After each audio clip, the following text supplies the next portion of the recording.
नमस्कार शुभ पयला बैशाख शुभ नवबर्ष सबाइके आमार तरफ थेके आमादेर सकल परिवार के जानाई शुभ नवबर्षेर अनेक प्रीति और शुभेच्छा। नवबर्षेर एक ब्लग तोमरा देखेइछो, एई ब्लगटा हलो एक छोट्ट मिनी ब्लग जेटा आमार हाजबैंड तार फोने शुट करेछे। आमी भाबलाम एटाई एक छोटो ब्लग हिसेबे तोमादेरके देखाई बा दिई। ब्लग करते ओ पारे बाट करे ना। যাই হোক আজকে দিনটা বেশ ভালোভাবে কাটলো। একটু গেলাম পার্কে, দেন আমরা গেলাম মলে, তারপরে এত একটা বৃষ্টি ঝড় ঝঞ্ঝার মধ্যে আটকে গেলাম, সেটাও একটা বিরল অভিজ্ঞতা।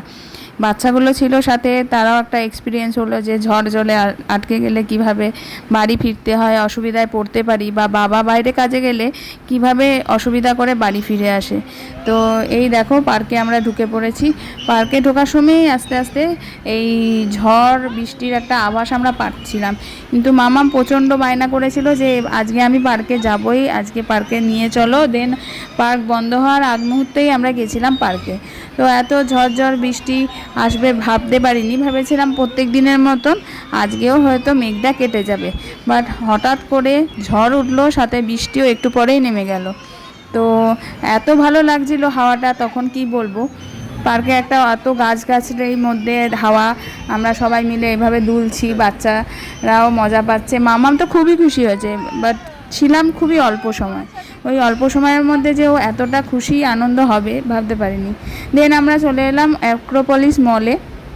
এই মলে একটু পারফিউম, তারপরে কসমেটিক্সের জিনিস, এইগুলো টুকিটাকি দেখা হলো। কেনা কিছুই হয়নি, কারণ এখানে মলে আমরা জিনিসপত্র ওভাবে কিনি না। এইগুলো শপার স্টপটা দেখতে বেশ ভালো লাগে, এটা বরাবরই আমরা ঘুরেছি, তাই এলাম। এসে জিনিসপত্র দেখা হলো। ও একটু পারফিউম দেখছিল, বাট রেঞ্জ এত হাই আমরা নিইনি, বেরিয়ে এলাম। দেন আমরা এখান থেকে চলে গেলাম একেবারে ট্রেনে চাপবো বলে। দেখো এখানে কত রকমের পারফিউম, সত্যি প্রত্যেকটা গন্ধই খুবই ভালো। মাম্মাম ঘুরে বেড়াচ্ছে, এইদিকে ট্রেনটাও চলছে, আমাকে বলছে মা চাপবো। আমি বললাম দাঁড়া বাবাকে জিজ্ঞেস করি, দেন তারপরে। সব কিছু মেনে নিলে না ওদের মধ্যে একটা এই ব্যাপারটা চলে আসে যে হ্যাঁ আমাকে মা যেটা বলবো সেটাই করে দেবে। তো দেন ওর বাবা বললো ঠিক আছে, বছরের প্রথমে ও বলছে যখন ট্রেনে চাপুক। তো আমি ছানা দুটোকে নিয়ে চাপলাম, কারণ মোহর যেহেতু ছোট কেউ চাপলে তার সাথে তার মা বা বাবাকে চাপতে দেয়। তো আমারও বেশ ভালোই লাগছে ট্রেনে চাপতে। আর ওর বাবা আমাদের শ্যুট করে দিচ্ছে কিভাবে আমরা ট্রেনে ঘুরছি, দেখতেই পাচ্ছ। সবই দেখো সামনে ঋষিবাবু বেরিয়ে চলে এলো, ওরা মনে হয় কিছু কিনেছে শপার স্টপ থেকে। তো ওরা বেরিয়ে এসছে আর ট্রেনটা ঘুরে বেড়াচ্ছে।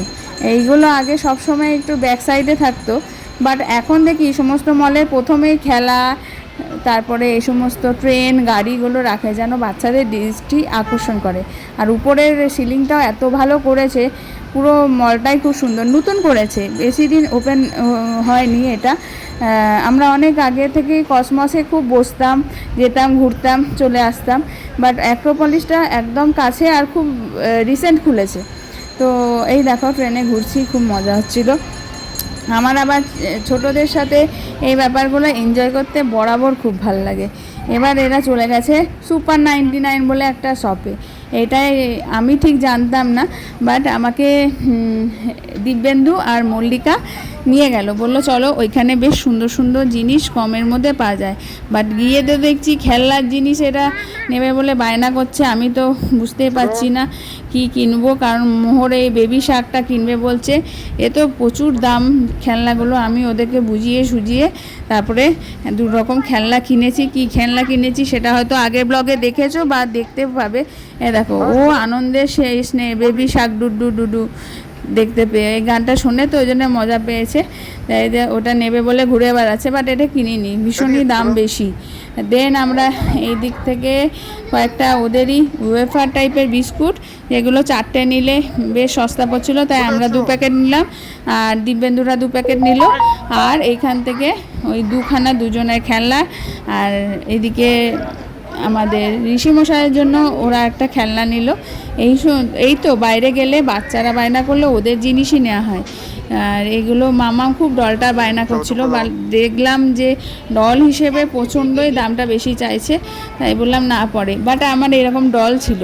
বৃষ্টির জন্য দিন আমরা আটকে পড়েছি বলে চলে এলাম এখানে নিচে। ইউএস পোলোর আউটলেটে। তো এখানে একটা দেখছোই লেডি সেলস গার্ল আছে, যে আর কি খুবই ভালো, মামাকে মোহরকে প্রচণ্ড ভালোভাবে ওদের সাথে কথা বলছিল, বসতে বলল, এবং এখানে বসার জায়গা পেয়েছি বলে আমরা রক্ষে পেয়েছি, কারণ এতই বৃষ্টি, এতই ঝড় জল চলছিল, বেশ অনেকখানি সময় 1-1.5 ঘন্টা আমাদের এখানে দাঁড়িয়ে যেতে হয়েছে। তো ওইখানে বসার না জায়গা পেলে আমরা পুরো পা খুলে যাওয়ার অবস্থা। এই দেখো মামা ঘুরে বেড়াচ্ছে এবং আন্টির সাথে ভীষণ খুশি হয়ে অনেক ছবি, তারপরে খেলা এইসব করছিল, বেশ ভালো লাগছিল। আর এই সমস্ত দোকান তো সাজানো গোছানো থাকে, বেশ ভালোও লাগে দেখতে। বাইরে বৃষ্টির জন্য মানুষ বেরোতে পারছে না, এতই বৃষ্টি। চলো দেখতে থাকো, আশা করি আজকের ব্লগটা বেশ ভালো লাগবে, মিনি ব্লগ একটা। তারপরে ঝড়ের তাণ্ডব দেখতেই পাচ্ছ, প্রচণ্ড ঝড় জল। আমি এই ঝড়ের জন্য একটা সেলস গার্লের আমব্রেলা শেয়ার করলাম, দিয়ে গেলাম, একটা টোটো ধরলাম, টোটো ধরে বাচ্চাগুলোকে নিয়ে আমরা মারা বেরিয়ে চলে এলাম। তো চলো, এই হলো আমাদের আজকে নববর্ষের দিন কাটলো। সকালে একরকম ওয়েদার, রাতে আর এক রকম ওয়েদার, কিন্তু আলটিমেটলি সারাদিনটা বেশ ভালোই কাটলো। আর এই ঝড় জল বৃষ্টি ওয়েদার খারাপ, এগুলো তো পার্ট অফ লাইফ, এগুলো তো হতেই পারে, এগুলো তো আর বলে কয়ে আসে না। মানুষের জীবনেও যেমন অনেক চেঞ্জেস আসে হঠাৎ করে, আবহাওয়াতেও তেমন আসে, তো সেটা নিয়েই আমাদের জীবন।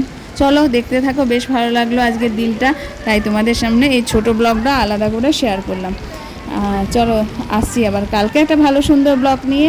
তোমরাও কীভাবে নববর্ষ কাটালে সেটা আমাদেরকে বলো, আমাকে জানাও বা শেয়ার করো, বা তোমাদেরকে কী কী করলে কীভাবে কাটাচ্ছ সেগুলো আমি দেখলে খুব খুশি হবে। চলো বাই, টাটা, আসছি কালকে আবার নতুন একটা ব্লগ নিয়ে নিই।